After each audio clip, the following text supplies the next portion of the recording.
Non, d'assurance privée. par exemple, les retraites, il faut...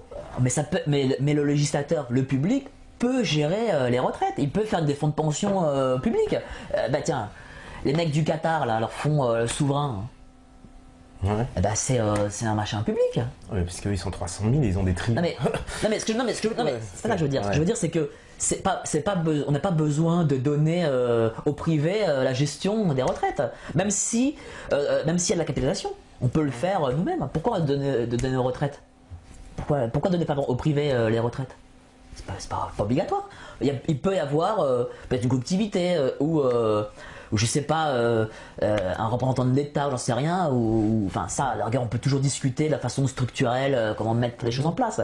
Mais on est obligé pour reprendre nos sociétés et pour que nos sociétés puissent être leader mondial, d'avoir du capital. Et comment avoir du capital? Eh bien, par l'argent des Français. Ouais, par l'argent des Français. Bien sûr. Mais ouais, je veux dire, à Épinay, prenez Épinay. Vous croyez que j'ai plein de militants qui étaient des retraités pauvres de la répartition, parce que c'est un système ultra injuste. Mais faut dire les choses. Il faut permettre aux gens de cotiser pour lui-même et pas pour un autre. Ouais, mais il n'y a rien qui nous force à penser qu'ils aient été plus riches dans un système de capitalisation, par exemple, ces gens-là qui touchent des retraites de pauvres. Et puis en plus, quand le système est vacille, comme on l'a vu, parce que système par capitalisation, ça veut dire quoi? Ça veut dire qu'on va prendre l'argent des retraités pour investir. Non, et on puis prend l'argent des investissements.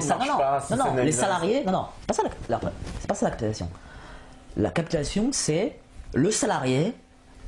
Il cotise pour lui-même dans un fonds, alors ça peut être, je sais pas moi, un fonds souverain, un fonds d'investissement, j'en sais rien. Donc un système individuel, pas de... Voilà. Et là, donc, c'est quoi? On abandonne donc toute idée de solidarité? Mais s'il n'y a pas de solidarité, vous croyez qu'il y a une solidarité? On a créé une société totalement injuste. Vous croyez qu'il y a une solidarité aujourd'hui entre anciens et aînés? Entre nous, entre jeunes et aînés, je veux dire? Il n'y en a pas. Les gens, ils se disent merde, putain, je cotise pour un vieux. Moi, la sécurité sociale, elle permet un accès aux soins à peu près égalitaire. Mais vous croyez qu'en Amérique, ils soignaient pas les indigents, par exemple? Alors certes, en Amérique, quand vous allez vous présenter, ils prennent votre contrat et vous disent. Je dis pas qu'il faut un système américain. Ah oui. Mais faut pas croire. Non mais je veux dire, il y a aussi des lunes qui font croire que si en Amérique vous êtes malade, vous allez mourir. C'est pas vrai, hein.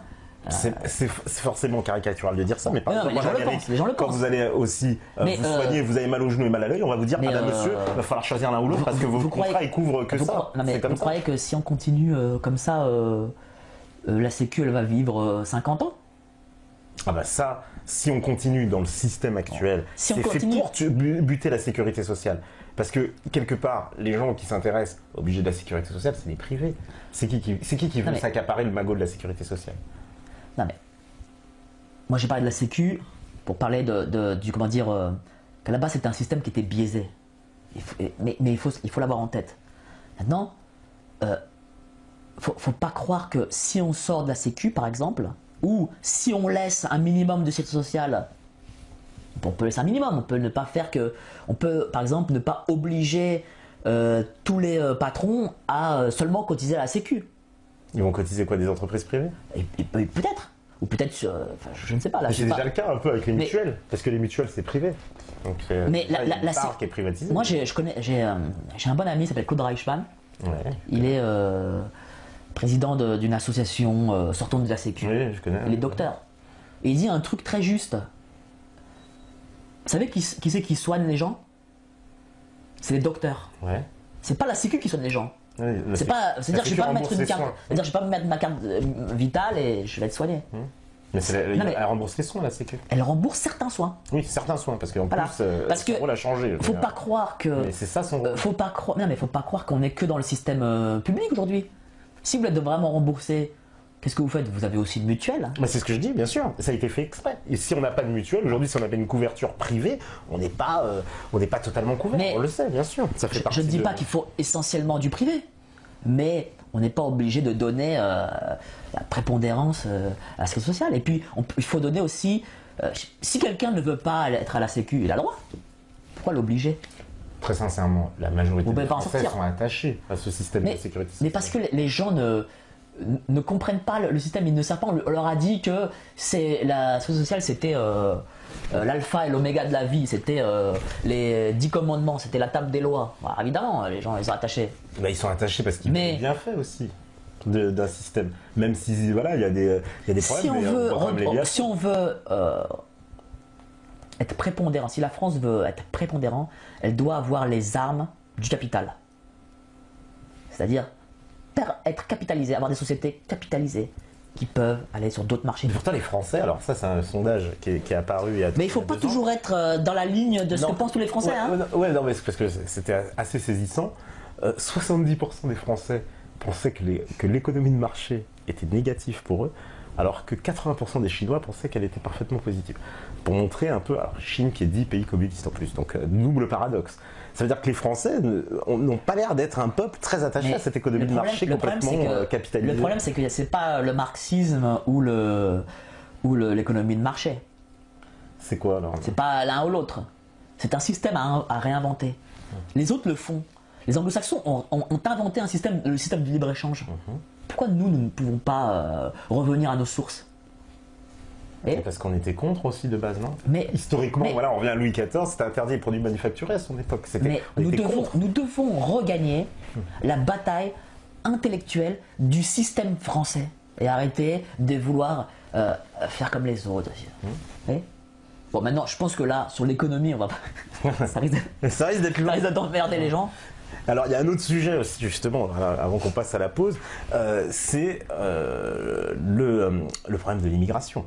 Ah, alors ça, c'est parce que ça c'est quand même un de vos sujets de prédilection quand même sur le blog, il y a tout un tas d'articles constants où vous pestez contre évidemment les migrants, mais aussi contre une certaine immigration en France. Alors, comment on doit traiter ce problème-là? C'est quoi le problème déjà? Déjà, quand on a 100 000 migrants nouveaux, enfin migrants, encore de la novlangue, ce sont des illégaux. Déjà, ils sont illégaux. Mais je vais revenir à la genèse du truc. C'est que moi, ce qui me fait rire, c'est que les gens qu'on dit issus de l'immigration, ils ont l'impression de se voir à travers ces migrants, ces sans-papiers, ou je sais pas comment vous les appelez. C'est-à-dire qu'ils ont l'impression que leur histoire familiale, je sais pas, ceux qui sont venus d'Espagne ou d'Algérie, ou j'en sais rien, dans les années il y a 50, 60 ans, il y a un siècle, ils pensent que leur histoire familiale, c'est celle de ces gens qui arrivent. Ça n'a aucun rapport. Je veux dire, ça n'a aucun rapport. C'est-à-dire qu'ils se disent, ah là, moi, mon grand-père, il est venu d'Algérie, c'était un migrant. Déjà, c'était une connerie, c'était pas un migrant. Ça m'a fait rire parce que au Grand Journal, j'ai vu au Grand Journal, la première du Grand Journal, j'étais un des seuls d'ailleurs. Oui, parce que c'est l'ambiance. Vous aviez le mec du FN de Sciences Po, qui est d'origine espagnole, et la présentatrice lui a dit mais vous dans la famille étiez migrants. Sa famille qui vient d'Espagne n'était pas des migrants. C'est ce que je veux dire. C'est-à-dire que les médias et nos élites veulent que les gens pensent que s'ils ont été si dans leur famille on a été immigrés, eh ben ils ont été migrants. C'est quand même dangereux ça. Mais ça n'a aucun rapport. Et donc il faut qu'ils se sentent solidaires en fait. Non, voilà, ils sont solidaires parce qu'ils ont été migrants. Moi je suis migrant, par exemple, je suis migrant de Pologne. Mais nous on n'est pas venus de Pologne parce qu'on crevait la dalle. On est venus parce qu'on aime la France et on voulait se sentir français. Vous voyez, ça n'a aucun rapport. Je veux dire, le migrant, c'est un type qui fuit de chez lui et vient ici de façon illégale et il s'impose. Je sais pas moi, les Sénégalais, les Algériens, je sais pas, les Espagnols qui sont venus il y a des dizaines d'années, ils sont venus de façon légale déjà. Ils sont pas migrants. Bon, ils ont apporté quelque chose. Ils ont été leur grand-père, grand-père se sont assimilés. Moi, toute personne qui s'assimile à la France et qui porte en elle l'héritage de la France, c'est un Français. Et moi, ce que je n'accepte pas, c'est aujourd'hui cette culture de la France des cités qu'on veut nous imposer, où on rejette le pays. Vous voyez ce que je veux dire? ce rejet de cette histoire, moi je suis plus, moi je suis tunisien, moi je suis machin, ça je n'accepte pas. Et les migrants, je n'accepte pas ces migrants parce qu'ils ne viennent pas pour construire une nouvelle histoire de France, mais pour jouir du consumérisme. Et ça j'accepte pas. Parce que la France, c'est pas vivre des allocs, voilà, c'est pas ça. Vous voyez ce que je veux dire, et être dans son HLM, quoi. Oui. Alors ça, d'accord, je comprends bien sur le problème des migrants.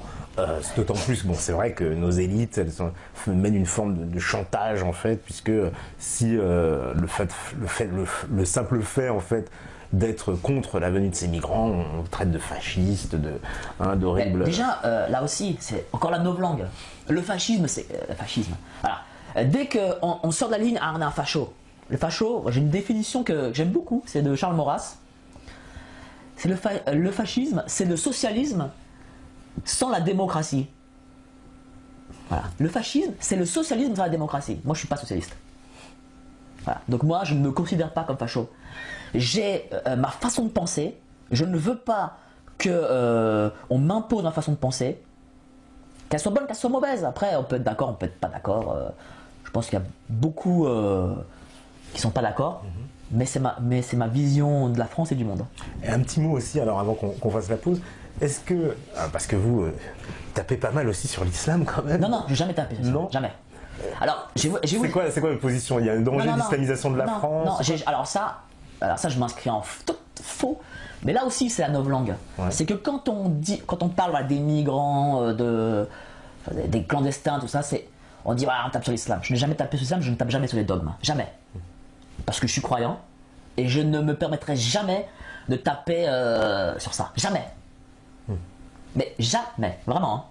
C'est-à-dire que je ne parle jamais du Coran. Je mets défie les gens de. Alors, l'islamisme radical.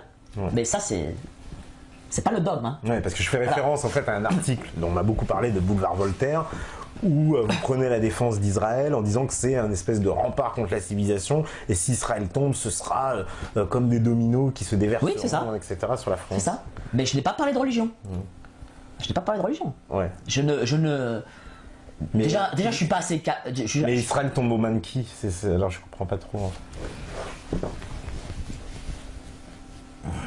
Israël, c'est l'Occident. C'est, faut dire les choses, c'est l'Europe. Ce sont des Européens qui, pour la plupart, voilà, sont venus. Même s'il y a eu avant Exodus, il y a eu du monde qui y avait. Par conséquent, vous avez une France des cités qui s'approprie ce combat, qui d'ailleurs n'est pas le sien, hein, parce qu'elle pense que c'est son combat contre la France. C'est-à-dire que les Arabes qui sont en Israël, les Palestiniens, combattent l'Occident, eux combattent ici la France. Est-ce que je veux dire? Est-ce que les Arabes combattent les Palestiniens? Les Palestiniens. Bah, ils combattent plutôt les Israéliens, je oui. pense. Non, mais ce que je veux dire, c'est que les gens d'ici. D'ailleurs, la France, c'est un des seuls pays où on est obnubilé par Israël et Palestine. C'est vrai ou pas? Ah non, c'est pas tout à fait vrai. En Europe, je parle. On est obnubilé. Vous allez en Espagne, type, ils s'en foutent. Il y a des pays, par exemple, je vais citer l'Afrique du Sud. Ils sont non, mais je parle en Europe occidentale. En Europe occidentale. On est là, comme si c'était, comme si le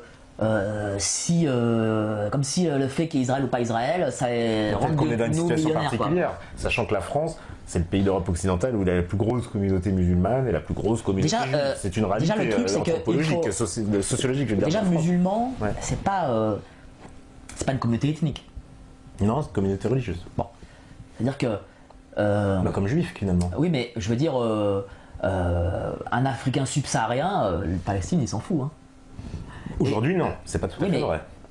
Peut-être s'il est embrigadé, mais théoriquement, il s'en fout. Je veux dire, pour lui, et moi d'ailleurs, j'ai été dans certains combats, tiens, par exemple le Darfour. Ouais.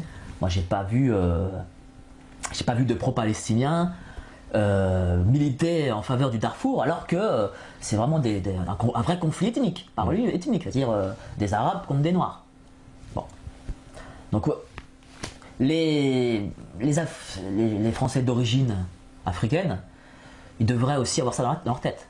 En Mauritanie, c'est aussi un conflit ethnique. Ça fait. Bon, des Arabes comme des Noirs. Moi, j'ai pas vu de jeunes Maghrébins manifester pour le Darfour, pour la Mauritanie, par exemple.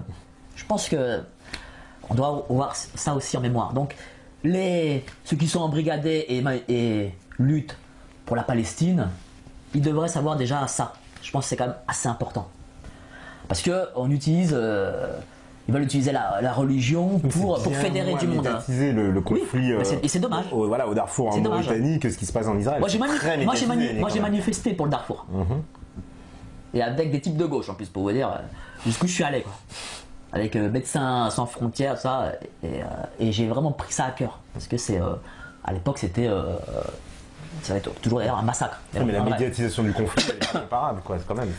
Maintenant, moi, je vais vous dire, j'ai pris en fait l'exemple à l'époque de l'Algérie dans le texte. Oui. C'est-à-dire que lorsque la France est partie d'Algérie, en laissant hôpitaux, maisons, c'est ce qui est dans le texte. Je me rappelle pas. Oui, je me rappelle, oui. Parce que je l'ai écrit il y a quelques années.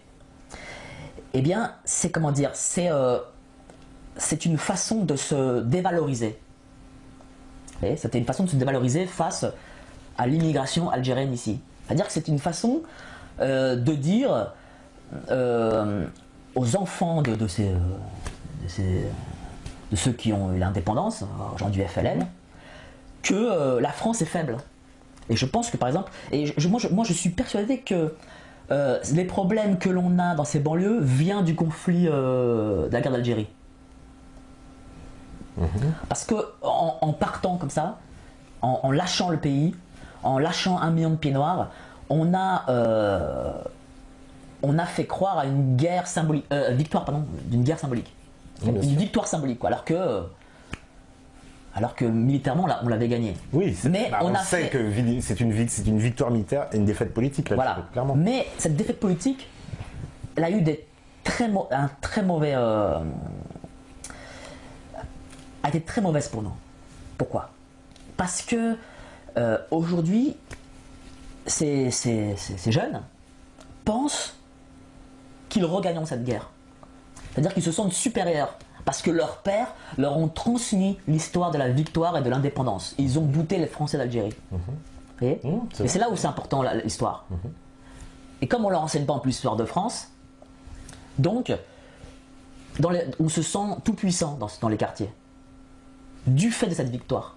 Enfin, qu'on pense être une victoire. Et je fais le parallèle avec ce qui se passe en Israël, c'est que si on fait tomber un pays occidental, eh bien, ça fera augmenter cette force et ce mépris de la France. C'est-à-dire que, moi je vais vous dire, quand on dit, à Sarcelles on dit sale juif, eh ben, c'est le même mec qui dira sale français. C'est là où il y a la corrélation. Ouais, mais bon, des Français qui des sales juifs à Sarcelles. Voilà. Non, je parle pas des Par exemple ici, voilà, Épinay, vous connaissez bien cette circonscription, oui, il y a une grosse communauté juive. Mais je suis désolé, ils se baladent, ils n'ont jamais aucun problème. Moi, je les vois tous les jours, et j'ai jamais entendu. Mais c'est de moins en moins le cas. Voilà. C'est de moins en moins le cas. Je sais pas, je les vois, moi je se baladais, j'ai jamais constaté. Mais aujourd'hui, entre les gens. Prenez la rue de Paris, d'Épinay-sur-Seine, il n'y a plus de cachère. Il n'y en a plus. Ah ouais, mais bon, ils sont partis, oui, c'est vrai qu'il y en avait, il y avait un hypermarché. Voilà, bon, voilà. Mais c'est pas ça le truc. Le truc, c'est que. Ils faisaient peut-être économique aussi. Mais, nous dire qu'ils sont. C'est pas abusé de dire. C'est un exemple. Oui. Mais dans le fond, tout est lié. Tout est lié. C'est-à-dire que si ça tombe, eh bien ça tombera ici. C'est pas évident ça. Parce que je peux prendre un contre-exemple. Par exemple, ce qui s'est passé en Indochine. La France aussi s'est fait. Alors c'est une vraie défaite militaire. C'est une défaite militaire. Pour le coup, ils pourraient fanfaronner tous ces Vietnamiens et tout. En plus, eux, ils ont mis et les Français et les Américains dehors. Pour le coup, c'est une double victoire. Oui, mais vous n'avez pas d'immigration immense vietnamienne en France. Oui, enfin, il y en a quand même. Voilà. Mais on les entend jamais fanfaronner là-dessus. C'est pourquoi? Mais c'est aussi les esprits des peuples. Chaque peuple est différent. On va faire la deuxième pause et puis on va revenir avec les questions puisque de toute façon vous avez plein de questions. On a vu, je crois pas qu'on pourra même répondre à tout tellement il y en a. Voilà. Sur l'Algérie, là, j'ai l'impression, non? Ah bah en tout cas, il y a oulala, en tout cas, il y a des réactions en pagaille. De toute façon, on s'y attendait. Donc, on revient juste après la pause et puis on va répondre à vos questions. Et la régie, elle est prête. À vous, la régie.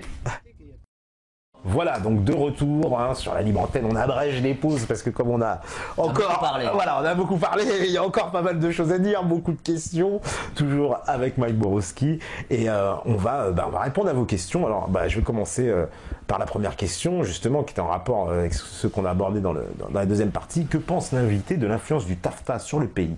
Que propose-t-il? C'est vrai que le TAFTA c'est un grand enjeu quand même alors. Bon, déjà personne ne sait ce que c'est vraiment. Ah bah ici ils sont un peu informés quand même, le public qui le regarde, mais c'est vrai que le grand public... Alors le public il est dans les négociations alors, parce que personne... il sait sur quoi ça... On ne dit rien, on ne sait rien, personne nous dit quelles seront les normes, enfin on ne sait rien du tout. Mais en gros, on sait vers quoi ça va mener. Quoi. Et évidemment, le TAFTA c'est une très mauvaise chose, ça participe à la dépendance de la France vis-à-vis des États-Unis. Voilà. Il faut remettre en cause, mais visiblement... c'est pas le cas de nos élites qui rêvent de ce TAFTA. Ah oui, parce que ce TAFTA, c'est quand même presque une fusion avec les États-Unis. Bien sûr. Ça, on peut parler de... J'écris beaucoup dessus. Je suis archi contre. Maintenant, ceux qui ont le pouvoir le veulent. Ils veulent ce TAFTA. J'ai entendu dire dernièrement que visiblement on va un peu amender en faveur des Européens. Mais bon, je ne connais pas le texte. Je ne sais pas s'il y a écrit. Mais il n'y a rien de bon, c'est rien de bon d'ailleurs. D'accord. Alors, on me dit, autre question, quelle est la définition du peuple pour l'invité? Et est-il dur de garder les pieds sur terre et le sens des réalités quand on fait de la politique à haut niveau? Bien sûr qu'il est difficile. Quand on a été prof de sport par exemple, et qu'on se retrouve sénateur à 6 000 € net par mois, avec... 8 000 € de faux frais et une enveloppe parlementaire de 150 000 € qui fait qu'on peut l'utiliser comme bon nous semble, puisque c'est un système on va dire un peu opaque. Évidemment que c'est dur. Quand vous avez gagné 2 000 €, que vous avez tout cet argent et que lorsque on vous porte au nu parce qu'un sénateur ou un député auprès des gens... c'est quelque chose, oui, ça a une certaine valeur. C'est une grande reconnaissance sociale. Moi, par exemple, j'ai gagné très peu ma vie en tant qu'attaché parlementaire. Je gagnais dans les 2 000 €. Bon, c'est pas grand chose, mais quand j'allais chez mon banquier, je suis attaché parlementaire, le mec il était impressionné par la fonction. Et pourtant, je gagnais pas gros. Donc les gens ne peuvent pas rester les pieds sur terre, et c'est normal. Quand vous avez des types qui à chaque fois vous apportent à manger, ils vous font vos fiches, ils vous décrivent ceci, cela, ils vous ouvrent la porte comme si vous étiez un type important, on pète les plombs. Et on veut que ça continue, donc on cumule et on fait et on veut être député le plus longtemps possible. Et quand on n'est plus député, j'en connais un qui était député de Seine-Saint-Denis, député maire du Rincy, je ne me rappelle plus son nom. Un certain Raoult. Voilà. Un copain à moi. Un grand copain, je sais que vous êtes... Alors là, vous êtes grands amis. Mais je crois que lui, il a pété les plombs et il n'est pas très bien en ce moment. Je crois qu'il n'est pas très bien. Mais je lui souhaite beaucoup de courage. Mais lui aussi nous disait qu'Israël était plus important que les retraites. Alors ça, c'est une grosse connerie de sa part, tous les jours. Mais bon, des conneries venant de sa part, c'est pas une nouveauté. D'accord. Mais concernant Israël, j'arrête tout de suite les internautes qui vont poser des questions sionistes, machin.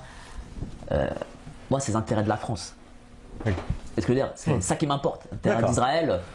Bon, si on travaille avec eux, qu'on marque commerce avec eux, bon, bien sûr. Mais je veux dire, c'est l'intérêt de la France d'abord. D'accord, des choses. Voilà, c'est pas mon pays, quoi. Voilà. Alors, on me dit. Que pense l'invité de la sortie médiatique de Monsieur Macron sur les fonctionnaires? Il se fout de notre gueule quand on vous entend nous raconter le train de vie politique. Parce que, effectivement, alors, de quels fonctionnaires? Lui, il parle évidemment des fonctionnaires... D'en bas. D'en bas, bien sûr. Évidemment. Oui, parce que les fonctionnaires d'en haut, ça, il touchera pas. Mais de toute façon, même d'en bas, il touchera pas. Je pense qu'il touchera rien. Il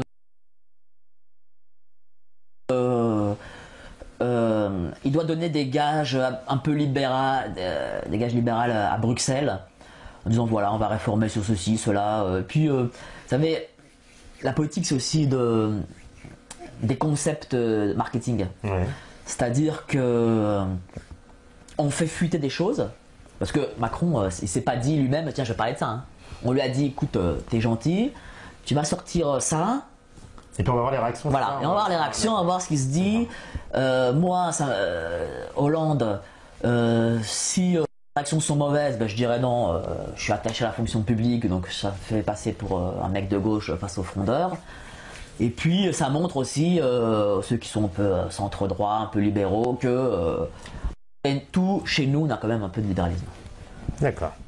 Voilà, donc encore des petites perturbations techniques, hein, et donc visiblement vous n'entendiez plus, donc voilà, ça a coupé, mais ça a repris, là normalement tout fonctionne à nouveau.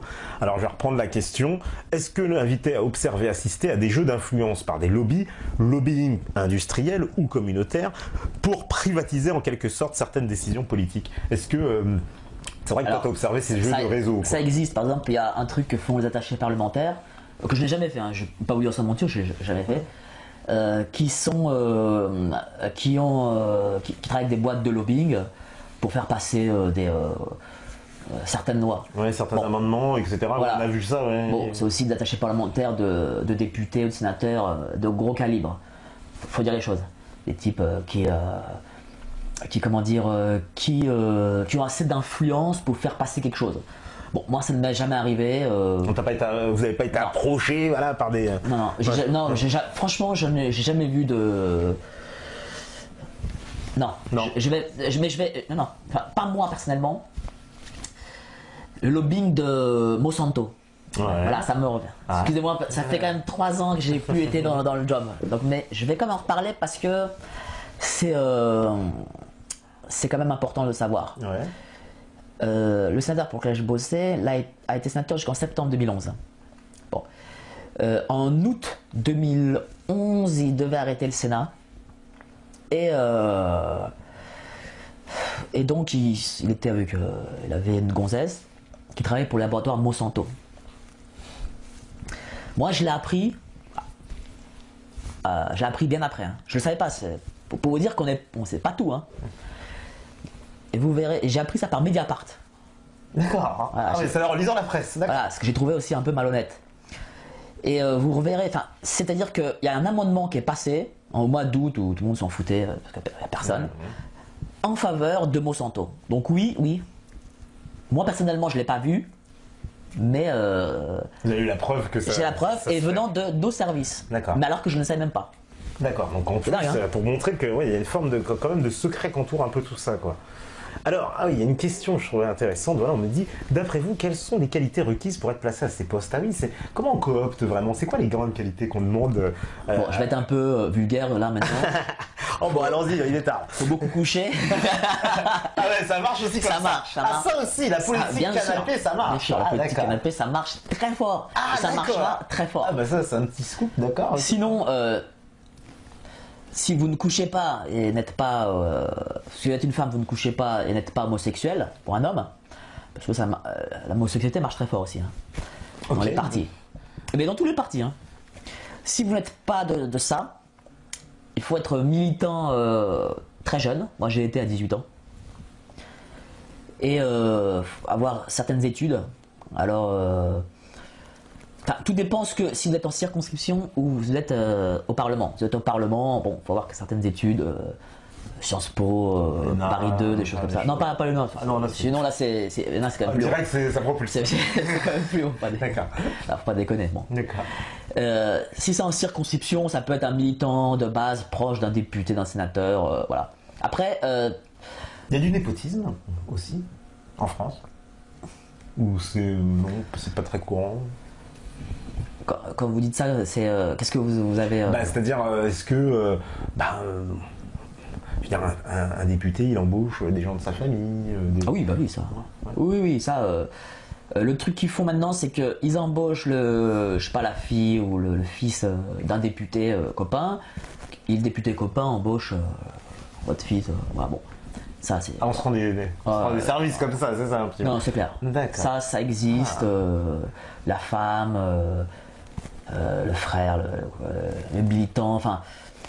Mais ça participe aussi au fait que la politique, enfin, qu'il soit très mauvais, parce que faire un texte de loi, écrire des rapports parlementaires, c'est un métier. Hein. Moi, j'écris un rapport parlementaire, j'écris la loi, j'ai pas rigolé tous les jours, ça je peux vous dire. Quand il fallait faire le rapport parlementaire sur la jeunesse, j'ai eu tout l'objet logement, c'était coton. Hein. Donc ça ne peut pas être fait par n'importe qui. Il faut avoir faut avoir une certaine connaissance culturelle, il faut être un technicien, voilà. Mais lorsque vous donnez ça à un militant lambda parce qu'il est gentil ou et que vous l'embauchez comme attaché ou à votre femme ou je sais pas qui, ben on voit que ces rapports sont merdiques quoi. Puis on voit que et puis ça participe à cette faiblesse intellectuelle qu'il y a sur la vie politique française. D'accord. D'où des fois ça explique voilà cette médiocrité en fait générale. D'accord. Alors on me dit que pense l'invité de la protection qu'offre un mandat de sénateur ou de député? La loi les protège. Bon, et lui, visiblement, il n'est pas protégé par l'orthographe. Mais bon, c'est un autre problème. Je comprends pas ce qu'il veut dire. En fait, il y a une immunité parlementaire, c'est ça qui remet en cause. Mais elle peut être levée très vite. Hein. Ouais, il faut que ce soit voté, c'est ça par le... Oui, ça peut être voté très vite. Je crois que celle de Balkany a été votée. Ouais, il y avait Tapi à l'époque aussi, on s'est souvenu de ça. Mais alors, le truc, par exemple, Balkany, on parle de lui comme étant un fraudeur, un voleur, tout ce que vous voulez. Bon, enfin, je sais pas, ça c'est la justice de voir, mais bon, il a toutes ses affaires contre lui. Je vois le petit journal, le Canal, tous ces médias, il s'acharne. Pourtant, il est toujours réélu. C'est quand même bizarre, non? C'est-à-dire que le mec. C'est vrai que Balkany, ça reste une énigme parce qu'après, il s'est fait condamner, prison, et pourtant. Mais pourquoi? Parce que, comme je l'ai dit tout à l'heure, un élu. Et c'est là aussi que c'est la faute des Français. C'est que un élu, enfin les gens, ce qu'ils voient, c'est ce que ça va leur rapporter. C'est-à-dire que Balkany, c'est il arrose tout le monde à le Valois, c'est ça, ouais. Mais bien sûr, parce que tout le monde sait très bien que le Valois, c'est la ville la plus entêtée de France. Oui, tout à fait. Tout le monde sait très bien. Mais un mec, il se dit, ah mais si je vote pour un autre mec que Balkany, bon, c'est sûr que le gars... Il va peut-être réduire la dette, mais la dette, il va la réduire comment? En prenant sur mes impôts. Ah oui. Donc on veut voter pour Balkany. Donc on vote Balkany. Et le mec élu premier tour. Ouais. Et puis bon, Balkany quand même, il y a le Paris basket, enfin Paris-Levallois basket. Peut-être que sans lui, ça n'existera plus. Il y a aussi pas mal de services. Ces services, est-ce qu'ils existeront si c'est plus lui? Parce qu'il faudra économiser. Oui. Et c'est là où c'est dangereux, l'élection, justement. Ouais. Et c'est moi, je milite contre ces élections locales. Et je dis qu'il vaut mieux mettre un type de l'État qui n'est pas obligé de... Enfin, je veux dire, un genre de préfet, quoi. Qui n'est pas soumis à l'élection, parce qu'il n'a pas arrosé à donner à droite, à gauche. Et parce qu'il de toute façon, il ne sera pas élu. Voilà. S'il est mauvais, il est viré par l'État. Voilà. Et c'est parce que les élus sont devenus des pompes à fric. C'est-à-dire qu'on a habitué les gens à ce que les élus donnent comme ça, voilà, l'argent des Français, mais que les gens sachent que le Valois, ça va s'écrouler. Le Valois, ça va pas rester comme ça 50 ans. Hein. Ça va s'écrouler. Ouais, et c'est eux qui paieront. Et c'est eux qui paieront la dette à la fin. C'est eux qui paieront. Parce que c'était effectivement la ville la plus endettée. Oui, mais Balkany il s'en fout, il a 70 ans, il fait encore un mandat, il aura sa retraite, il dira merci, au revoir, il laissera au successeur, et qui fera sûrement comme lui, et lui il aura sa retraite de parlementaire, de maire, de conseiller général, de tout ce qu'on veut, et puis il laissera une ville en piteux état, voilà. Et puis, au revoir messieurs. Et type morfleron. Mais il faut aussi responsabiliser les citoyens. Et leur dire que c'est pas jackpot tous les jours. Ouais. Mais bon, ça on le fait pas. Ouais. Alors, une question me dit, c'est vrai, qui pourrait être cet homme providentiel? Il existe pour le moment? Je ne sais pas. C'est les circonstances. Qui pensait en 1798 que Bonaparte serait premier consul? Personne. Personne. Oui, donc on peut pas le savoir. Quelqu'un peut se révéler, les circonstances peuvent le révéler. Ça peut être, peut-être qu'il est pas né. Peut-être qu'il est né. Ça peut être dans 20, 30 ans, 50 ans, demain, je sais pas. D'accord. Alors, il y a une autre question, on me dit, concernant l'organisation de la République matériellement, son fonctionnement en dehors des élus, mais qui sont véritablement les acteurs que l'on ne voit jamais? Qui sont-ils? Une case, des hauts fonctionnaires sincères, des lobbies? Voilà, il demande votre réalité, s'il vous plaît. Des fonctionnaires, des hauts fonctionnaires, des apparatchiks, des gens qui vivent de la politique. Il y a beaucoup d'apparatchiks. Ouais, d'accord. C'est-à-dire des gens qui sont dans les couloirs. Les gens sont dans les couloirs de l'UMP, du PS, ils naviguent. Des employés des sociétés amies, type la MNEF, choses comme ça. Par exemple, Valls, c'est un très bon exemple. Ouais. Valls, c'est un mec, il lui a fallu 9 ans pour avoir une licence, c'est-à-dire une L3, comme on dit aujourd'hui. 9 ans. Une L3 d'histoire. 9 ans. Parce qu'il était travaillé à la MNEF, c'est-à-dire la sécurité sociale des étudiants. Oui, tout à fait. Bon. À gauche, ça existe pas mal, ça. Vous avez des types qui se disent, ils ont eu des doctorats comme Taubira et qui en fait n'en ont jamais eu.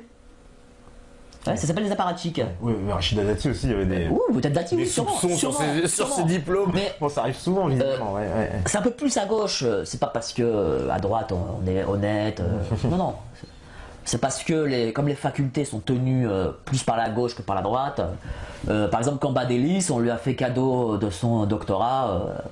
Je sais même pas s'il a écrit quelque chose ou s'il a pas pompé sur un mec. Alors que on a appris dernièrement, je crois, d'un journaliste de Mediapart qu'en fait il n'avait pas du tout de doctorat, quoi. Voilà. Bon. L'apparatchik a une belle expérience de vie en politique. C'est-à-dire, c'est quelqu'un qui rentre tôt en politique. Il rentre en politique, quoi, il est dans les couloirs, il peut faire quelques services privilégiés en nature. Mais ça aussi, ça fait partie du truc, hein, vraiment. Ça, vous c'est un peu la cour, quoi. D'accord, d'accord. Alors, c'est ça. L'apparatchik aujourd'hui, en fait, c'est l'apparatchik et le haut fonctionnaire. Voilà, c'est les deux mecs qui réussissent. D'accord. C'est-à-dire, soit vous êtes énarque, Sciences Po, par exemple, il y avait le cas de Benjamin Lancard qui était Sciences Po, HEC, maintenant qui a fait l'ENA, qui lui réussira quand il arrive. Voilà, alors lui, ministre un jour, lui, c'est ça. Voilà. Ouais.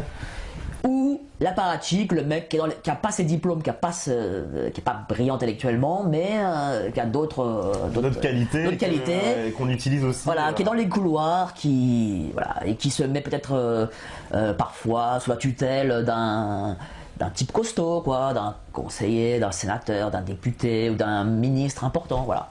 C'est les deux personnes qui réussissent. D'accord. Si vous êtes autre chose, ce sera compliqué pour vous. En fait, petite question, là c'est moi, subsidiaire, il y a de la place pour les gens honnêtes là-dedans? Non, c'est pour ça que je vous le dis, il faut renverser la table. Ouais. On peut pas faire des petites réformes, genre on fait une 6ème République. J'entends souvent 6ème République. Une 6ème République, c'est quoi? Si aujourd'hui on a un régime à peu près, on va dire, présidentiel. Si on fait une 6ème République, c'est le retour à la 4ème, à la 3ème. C'est-à-dire, ce sera pire encore peut-être. C'est-à-dire la République des partis. C'est-à-dire le parlementarisme, les partis qui gouvernent, et ce sera les mêmes. On sera dans le même travers, en fait. Oui, le même travers. On finira par. Bien sûr. C'est pour ça qu'il faut. Quand on veut changer, il faut renverser la table. Il faut aller sur autre chose, sur un autre régime, sur d'autres constitutions, sur une autre façon de faire. Sinon, on n'y arrivera pas. D'accord. Alors, une petite question. Que pensez-vous de la franc-maçonnerie sur l'histoire des républiques qui sont succédées? Rien de bien. Rien de bien. Je ne suis pas du tout dans la franc-maçonnerie. Elle est présente au niveau, parce que c'est ce qu'on dit tout le temps. Oui. C'est pas un fantasme du peuple, ça. Bon, d'un côté, ils peuvent pas non plus dire qu'ils sont francs-maçons. Ils peuvent pas crier sur les toits, quoi. C'est quand même. Bon, maintenant, je pense que c'est quand même un peu exagéré le pouvoir d'influence. D'accord, il faut déromantiser un peu, mais quand même, ça existe, c'est là et c'est présent. Mais moi, ce que je pense, c'est que intellectuellement, c'est néfaste. Ah, d'accord. Voilà, intellectuellement, c'est néfaste. C'est, comme on disait à l'époque Richelieu, je crois, un État dans l'État. Ouais, d'accord. Comme c'est le livre de Sophie Coignard sur le sujet, quoi. L'État dans l'État. D'accord. Alors. Bon, là, c'est bien, on me pose que des questions sur la politique, donc ça va. Ah oui. Une petite question sociale, justement. On me dit bonsoir, monsieur Burowski, c'est Borowski. Vous évoquiez le délitement du pays et le chaos ambiant qui y règne. Que pensez-vous donc de la nouvelle génération de jeunes Français en banlieue et au-delà? Merci. Il y a un espoir quand même avec cette génération ou pas? Ou c'est foutu, c'est cramé, les jeunes de banlieue? Je suis très circonspect sur les nouvelles générations, mais peut-être parce qu'un peu d'âge aussi. C'est pas impossible. Mais vous qui avez pratiqué le terrain en plus, maintenant, particulièrement dans le 93. Maintenant, comment... il y a du bon et du mauvais évidemment, mais comment dire, mais parce qu'il y a quand même une génération qui se réveille, ouais, ça existe. Non mais c'est quoi, ils sont... Je les sens. Vous savez, pour changer les choses, il faut avoir envie de mordre. Et il faut avoir envie de lâcher sa PlayStation et son smartphone. Bien sûr. Et faut avoir envie d'être indépendant, ne pas vouloir être sous la main mise de quelqu'un. Parce que moi, je vois souvent des amis avec qui j'ai commencé la politique, qui, quand ils sont pas d'accord avec l'UMP, ils vont à FN ou ils vont chez Dupont-Aignan ou je sais pas qui, parce qu'ils se disent que je dois être sous tutelle de quelque chose ou quelqu'un. Voilà, donc dès qu'on pense ça, c'est foutu. Le problème, c'est que le consumérisme a pris les esprits de nos jeunes. Et il faut savoir que pour réussir, il faut pouvoir tout risquer et tout perdre. Mais j'ai pas l'impression que c'est ce qui domine dans l'esprit des gens. Ils sont une minorité à penser comme ça, tu penses? Ouais. D'accord. Ok. Alors, pouvez-vous brièvement nous présenter les personnes qui écrivent des articles sur votre site? C'est vrai qu'il y en a plusieurs. Alors j'ai quelques gens connus comme Christian Van Est, Jean-Yves Le Gallou, qui se disent de la réinfosphère. Mais j'ai voulu aussi donner la parole à des gens plus jeunes de ma génération, parce que je voulais que... Alors, c'est pas forcément très connu. Bah tiens, il y a Adrien Bauzy, qui vient souvent chez vous, que je salue ce soir. Des jeunes de ma génération, parce qu'on a quand même des choses à dire. Donc j'essaie de mélanger des politiques un peu connus, qui ont eu une carrière, qui ont eu une expérience, avec des plus jeunes, qui sont dans notre état d'esprit. D'accord. Mais est-ce que vous considérez quand même... Pour vous, est-ce qu'il y a une lueur d'espoir quand même sur ce qui est en train de se passer? Parce que autant, c'est vrai que le pays s'effondre, voilà, on ne va pas revenir là-dessus, on a largement évoqué, mais on constate aussi qu'il y a une espèce de réveil aussi en fait. Ça oui, c'est vrai. On a un esprit réactionnaire et conservateur qui prend le pas, c'est vrai. Et c'est une bonne chose. Moi, je veux dire, je pense pas que le pays soit foutu. Il y a des types qui vivent sur ça. Le pays n'est pas foutu. On a connu pire. Vraiment, les périodes de 1789, 1799, avec la terreur où on coupait la tête à tout le monde et personne ne pouvait bouffer. On avait à bouffer. C'est quand même quelque chose. Aujourd'hui, on n'est pas dans ça, quoi. Je pense que les esprits s'éveillent. Moi, je suis persuadé que la République a très peu de temps à vivre. J'en suis sûr. Oui, parce que voilà, quand on voit des gens comme Philippe de Villiers, vous avez dû voir son livre, voilà. C'est pas un grand exemple parce que voilà, le type qui vient des élites, qui a fait ELENA, voilà, et qui il nous dit en fait 30 ans après, on se fout de votre gueule. Voilà, ça me fait rire. C'est un peu comme j'ai vu il y a pas très longtemps une fille qui était mannequin et qui avait fait le buzz d'ailleurs. Elle disait on m'a trouvé trop grosse, donc elle dénonce parce qu'elle n'a pas eu son job. La maigreur, l'extrême maigreur dans le mannequinat. Mais lorsqu'elle elle travaillait, elle le dénonçait pas, quoi. C'est un peu le problème, c'est-à-dire que quand on est dans le truc, et je suis coupable moi aussi, parce que moi-même, quand j'ai été attaché, je dénonçais pas trop, j'étais pas le gars, j'étais pas le rebelle, quoi. Vous n'aurez pas pu tenir le discours que vous tenez aujourd'hui? Non, j'ai jamais fait. Je l'avais jamais fait. Et c'est une prise de conscience que j'ai eue quand même. C'est une prise de conscience. Je me suis dit, ça suffit, quoi. Faut plus continuer comme ça.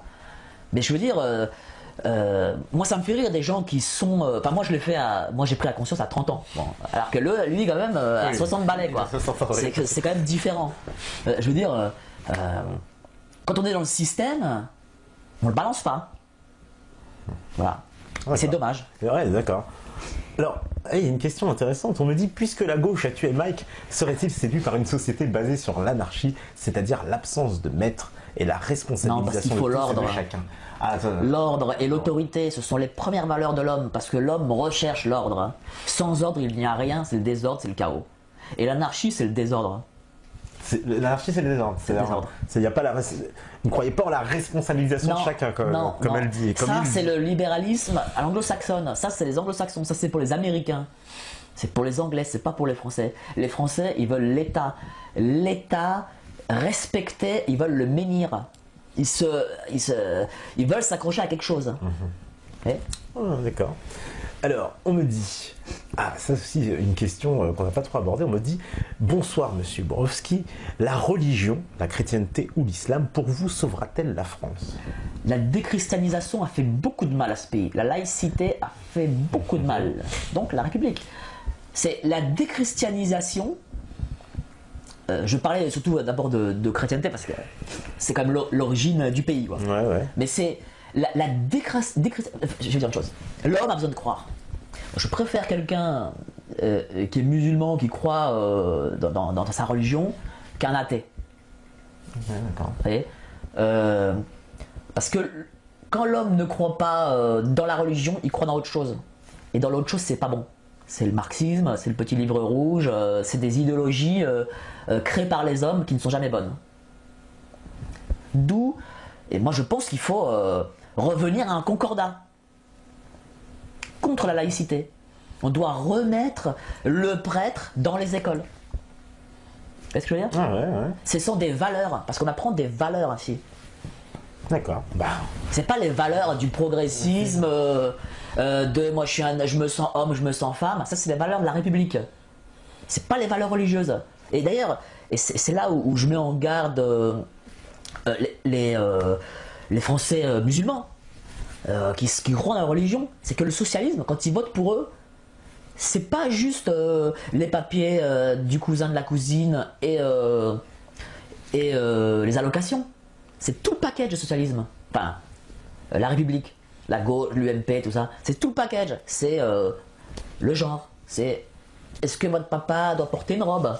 Ouais. D'ailleurs, les attaques contre l'islam, elles viennent souvent de la gauche, il faut bien le dire. Les lois d'inspiration anti-musulmane, si on peut le dire, c'est quand même des lois d'inspiration de gauche. C'est des lois républicaines. Moi, je vais vous dire. À droite, on a dans les postures. Mais qui est le premier qui a mis dans les écoles la théorie du genre? C'est qui? C'est Vincent Payon. Non. Ah bon, c'est qui? Ça s'est fait avant, c'est Luc Châtel. Ah, c'est Luc Châtel. C'est Luc Châtel. D'accord. Voilà. Vous voyez? Du temps de Sarkozy, alors. Du temps de Sarkozy. C'est là où il monte aux gens. C'est-à-dire que Luc Châtel va venir et dire ouais, c'est honteux, Najat Belkacem. D'accord. Ouais. Mais c'est lui qui l'a fait. Pendant Manif pour tous, les UMP ou même le FN, ils se sont réveillés quand ils ont vu qu'il y avait du monde dans les rues en disant on ne veut pas du mariage pour tous. C'est à ce moment-là qu'ils sont réveillés. Pas avant, hein. Parce que quand ils vous disiez que souvent ils étaient pour par derrière, mais que face à l'électorat, c'était pas terrible, donc ils avaient plus des positions un peu contre, mais finalement. Mais en 2017, si je sais pas moi, lequel remplacera Hollande, s'il est remplacé, que ça soit Marine Le Pen ou allez, on va dire Sarko, Juppé, Le Maire, j'en sais rien, aucun d'eux ne reviendra sur le mariage homo. Aucun. Et la théorie du genre sera imposée, quoi qu'il arrive. Alors ce sera imposé d'une façon subtile, en disant oui, mais c'est pour comment dire, apprendre l'égalité. Oui, parce que son nom de l'égalité, voilà. Égalité. C'est très pervers. Hein. Oui, complètement. Ouais. Alors, quelqu'un qui me dit, vous incluez le FN dans les partis politiques qui ne prennent que des postures et qui n'assument pas ce qu'ils disent en prenant des décisions en incohérence avec ces postures. Cependant, le FN n'a jamais été en situation de pouvoir au niveau national, donc comment pouvez-vous être certain qu'il fera les mêmes choses que les autres en situation de pouvoir? Je vais revenir sur le mariage gay. Ouais. Qu'est-ce qu'a dit est-ce que Marine Le Pen a été contre le mariage gay? Elle a une posture un peu hypocrite, on va dire. Mais pourquoi? Parce que, pareil, dans l'ensemble de son cabinet, on sait que tout le monde était plus ou moins pour. Évidemment, il y a déjà ça. Mais il y a aussi une deuxième chose. C'est que Marine Le Pen, elle veut être bien vue par les médias. Faut se dire les choses. Ouais, clairement. Faut se dire. C'est-à-dire que même si au fond d'elle-même elle y croit, elle est contre, comme elle réfléchit en politicienne de la République, eh bien elle met de l'eau dans son vin. Mais Marine Le Pen, elle a un discours de gauche. Elle n'arrête pas de dire je suis pour la laïcité. Mais c'est la laïcité qui bride les gens dans leur religion. La laïcité, c'est pas dire quand on dit que c'est la liberté du culte, c'est faux. La laïcité, c'est une façon politiquement correcte de dire on ne veut plus de culte, on veut la République. D'ailleurs, le plus honnête là-dessus, ça a été Payon, qui a dit la laïcité, la religion de la République, justement. Voilà, c'est tout. Qui a dit pour exclure. Donc lui, au moins, il a été honnête, j'ai envie de dire, dans sa déclaration. Quoi. C'est pour ça que je ne veux pas de la laïcité. Moi, on peut faire un concordat, ou alors, je sais pas, une constitution, on peut inclure de la religion, enfin... Ça, bon, après, ça débat. Mais c'est vrai que ces postures, parce qu'il paraîtrait même que Christiane Taubira, qui dans les milieux, on sait, antillais-guyanais, était foncièrement contre le mariage gay, enfin mariage gay, mariage pour tous, comme on va prendre le mot de novlangue. Pareil qu'en privé, elle leur disait ah ben vous savez, moi je suis contre, et pourtant c'est elle qui a porté le projet. Je n'étais pas au courant. Voilà. Mais d'ailleurs, vous voyez là où c'est pervers, c'est que regardez, qui c'est qu'on envoie défendre ses positions? Najat Belkacem, Christiane Taubira. C'est quand même pervers, hein. Oui, c'est pervers. C'est-à-dire que on envoie le bombeur dire tiens, tu vas me sortir tes trucs. C'est quand même pervers. Ce gouvernement, il a que les pannes de la perversion, mais tous, oui, mais c'est vrai. À l'époque, qu'est-ce qu'a dit particulier. Sarkozy? Qu'est-ce qu'a dit Sarkozy sur Dati? Il a dit ça avait un sens de mettre une beurette au ministère de la Justice. Il a dit c'est quand même pervers. Vous voyez ce que je veux dire? C'est extrêmement raciste de dire ça. Enfin, moi, ce que je pense. Je suis d'accord. Une fois aussi face à Audrey Pulvar, elle lui avait dit oui, je sens que vous êtes concerné par les contrôles d'identité. Ah bon? Pour Audrey Pulvar dans une entrevue. Bon, ce qui était aussi très limite. C'est un mépris. Très limite. C'est un mépris. Mais moi, ce qui me désole, c'est que tous ces mecs là. Quand je vois par exemple Épinay, il vote à 60% pour Hollande, enfin en tout cas en 2012, je trouve ça très pervers. Parce que Hollande, il n'est pas là pour faire du bien à ces mecs, il est là pour que vous le fassiez élire. Ou Sarkozy ou un autre. Hein. C'est-à-dire que il a juste une psyché, on va dire, purement électorale. D'accord. Alors, on me dit, que pensez-vous de BHL, Attali, Zemmour? Bon, c'est un petit peu le grand écart, parce que c'est pas tout à fait les mêmes. Alors Zemmour, BHL, vous avez dit que vous appréciez. Moi, j'aime beaucoup Zemmour. BHL Attali, BHL, c'est... justement, Zemmour, il disait que c'était des types hors sol. Hein. C'est-à-dire des gens qui vivaient d'aéroport en aéroport. Hein. Comme ils l'ont dit, les hôtels sont les nations sont des hôtels. Voilà. C'est la phrase d'Attali. Donc c'est ça. C'est BHL, Attali, c'est l'anti-France. Le gouvernement mondial, c'est dissoudre la France dans une autre structure mondiale. Ça n'existe pas parce que les gens sont attachés à leur fort intérieur à quelque chose, à une nation, à une nationalité. Ils sont attachés à un endroit, un territoire et le monde, c'est pas une nation. D'accord. Donc les nations hôtels, on proscrit. Zemmour, j'aime bien. Ouais. Je suis pas d'accord avec lui sur le gaullisme parce que je suis pas gaulliste. Je suis pas fan du général de Gaulle parce que c'est un peu l'illusion de la grandeur de la France. Mais bon, parfois il faut une illusion. Et voilà, c'est ce qui diffère avec lui. D'accord. Alors, une question ici. Est-ce que vous connaissez Étienne Chouard? Je connais deux noms, mais je ne connais pas les positions qu'il... Vous ne connaissez pas, donc je vais pas poser la question. Alors, on me dit, est-ce que l'invité tenait déjà ce discours quand il œuvrait aux côtés de l'UMP? Voilà. Non, mais je lui dis non. Ouais. Et je fais mon mea culpa.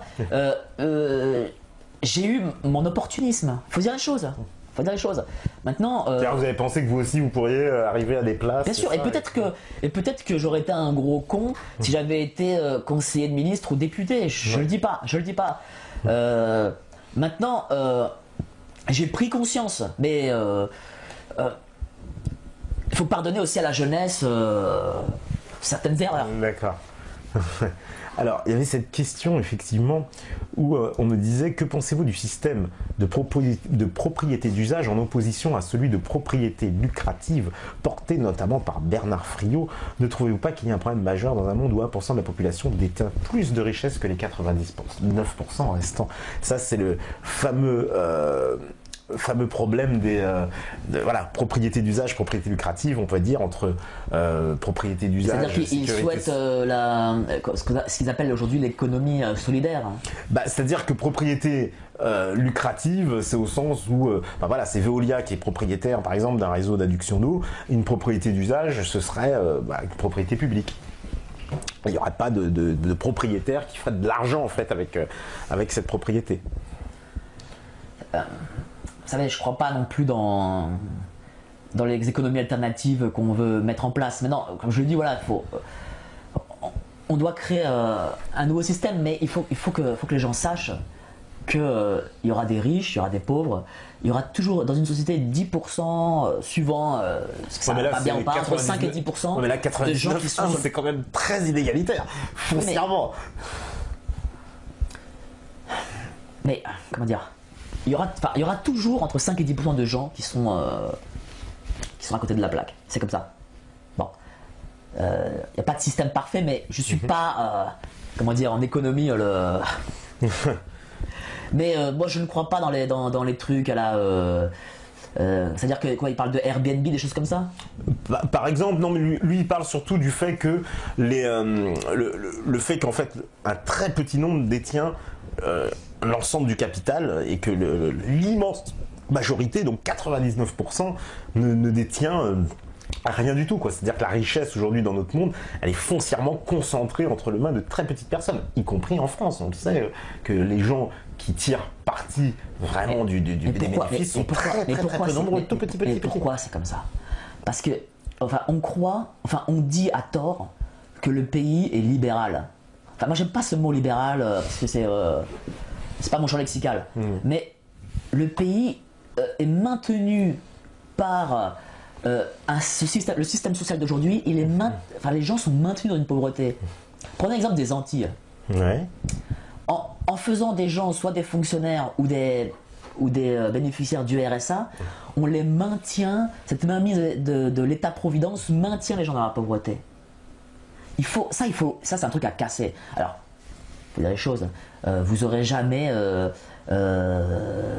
je veux dire, ça va jamais s'inverser. Vous n'aurez jamais les 99 de gens qui posséderont 99 et voilà. C'est bon. Mais ça, c'est depuis que le monde est monde. Mais il faut permettre aux gens de pouvoir gagner leur vie par leur travail et correctement leur vie, décemment leur vie. Mais ce n'est pas. C'est en libéralisant la microéconomie, c'est-à-dire l'économie des PME, des TPE, des salariés, qu'on réussira. C'est pas en maintenant les CDI avec un code de travail de 10 000 pages ou un SMIC qu'on le fera. Ça, j'y crois pas. D'accord. Alors, c'est vrai qu'on a une question, on me dit, vous qui avez le capitalisme pour modèle, que pensez-vous du MEDEF et de sa volonté à imposer une immigration massive en France pour faire pression sur la baisse des salaires? Je suis contre le MEDEF. Vous voyez, on peut se retrouver. Je suis pas...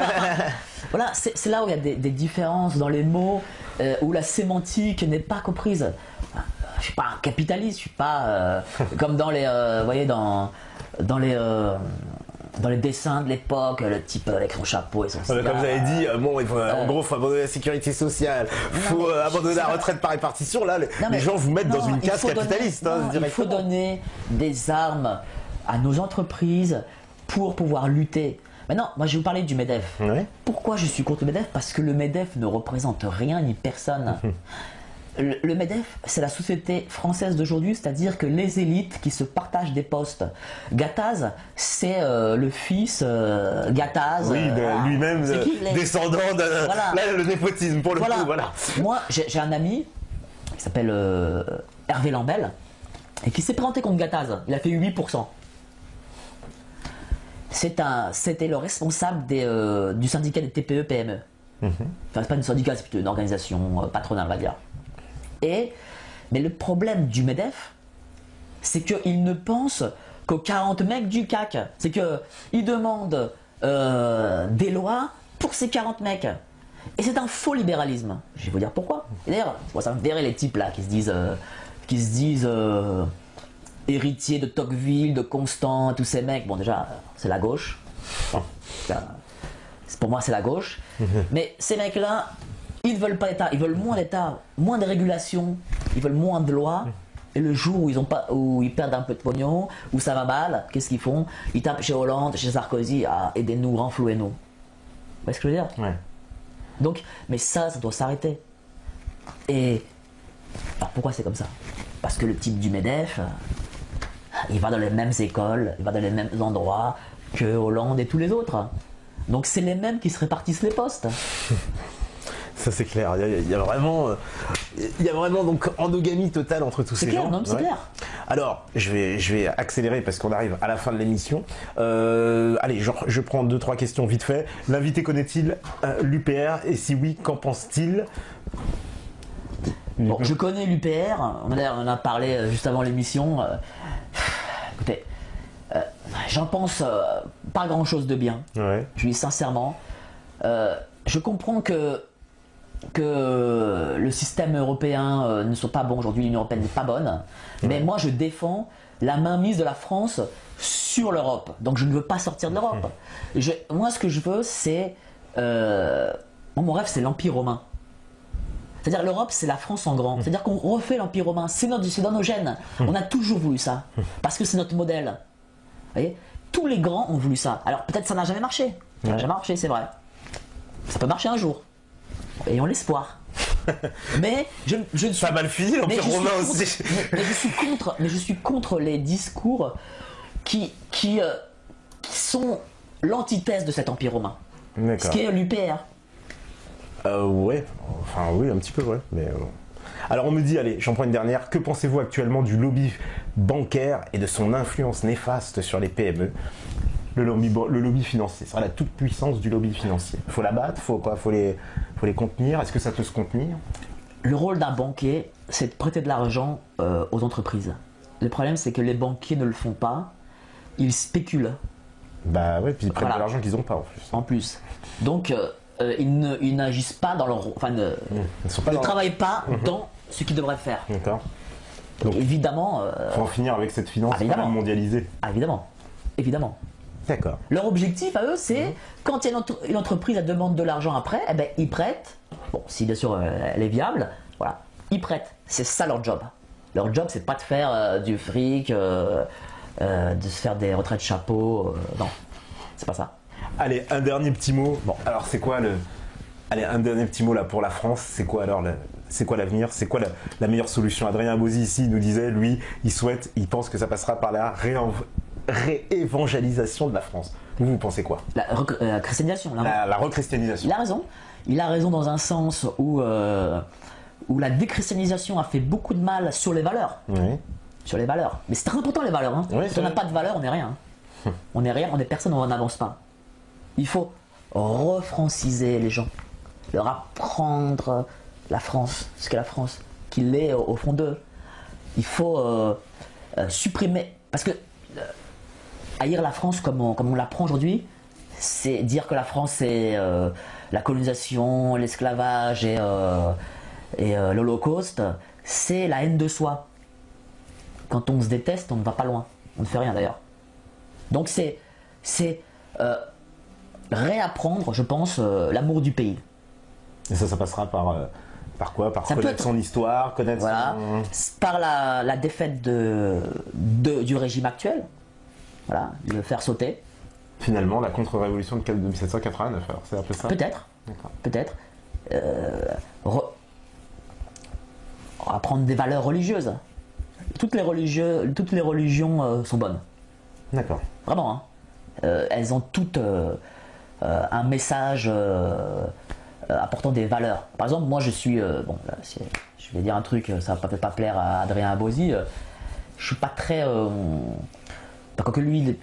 Enfin, moi je suis pas très pour le protestantisme. Vous voyez ce que je veux dire? Enfin, protestantisme anglo-saxon, ça c'est pas ma tasse de thé. Parce que c'est justement symptomatique de la société d'aujourd'hui. C'est une religion sans valeur. C'est-à-dire qu'il n'y a pas de comment dire, il n'y a pas d'interdit. Tout est possible. On peut tout faire. On peut mettre des femmes à la tête de certaines églises. On peut être pour le mariage homo. On peut être pour. Il n'y a pas d'interdit. Pour l'argent à foison. C'est voilà. Et donc c'est pour ça que la religion catholique là-dessus, elle est très importante pour le pays et l'ensemble des religions. Hein. Et le fait de ne plus croire, ça crée des gens sans valeur pour le consumérisme essentiellement. Donc ça les laisse à la merci du capital. Bien sûr, parce que regardez, aujourd'hui on veut réussir sans rien faire. On veut être un ch'ti à Las Vegas parce qu'on pense qu'on va devenir le roi du showbiz. Mais c'est pas ça la vie, ça c'est des conneries ça. Mais ça c'est les valeurs d'aujourd'hui et celles que je combats. Mais c'est aussi dû à la déchristianisation. D'accord. Si un mec, on lui apprend le message de la religion, il ne peut pas vouloir aller dans le consumérisme, dans tout ce que la télévision produit. Il faut que j'ai la dernière PlayStation, faut que je sois une star, parce que c'est que comme ça qu'on me verra comme étant quelqu'un. Et aujourd'hui, toutes ces valeurs, elles se sont effondrées. Les gens n'ont plus rien. Ils sont totalement à la dérive intellectuellement. Ils n'ont plus de connaissances. Ils ne savent pas ce qui s'est passé il y a 1 siècle, à 2 siècles, à 3 siècles. On leur a dit, j'ai dit tout à l'heure, l'histoire commence par le 12 juillet 98, l'an 1 de la Nouvelle-France. C'est-à-dire, voilà, avant, il n'y avait rien. Et le problème, quand on pense comme ça, eh bien, on est un consommateur. Donc rechristianisation, connaissance de son histoire, oui. C'est un peu les clés. Enfin, rechristianisation pour ceux qui sont ceux chrétiens. Qui en ont envie. Ah oui, voilà. Religiosation. Alors, voilà, plutôt apprendre l'essence de la religion, mais pas comme un antiraciste en disant faut que je sois tolérant pour ça, ça. Je parle d'un vrai dogme, quoi. D'accord. Oui. Autoritarisme et ordre, on a compris voilà. Aussi. Ça va pas faire à tout le monde en tout cas. Merci beaucoup Mike. C'est moi qui vous remercie. Voilà, c'est une émission qui fera certainement encore beaucoup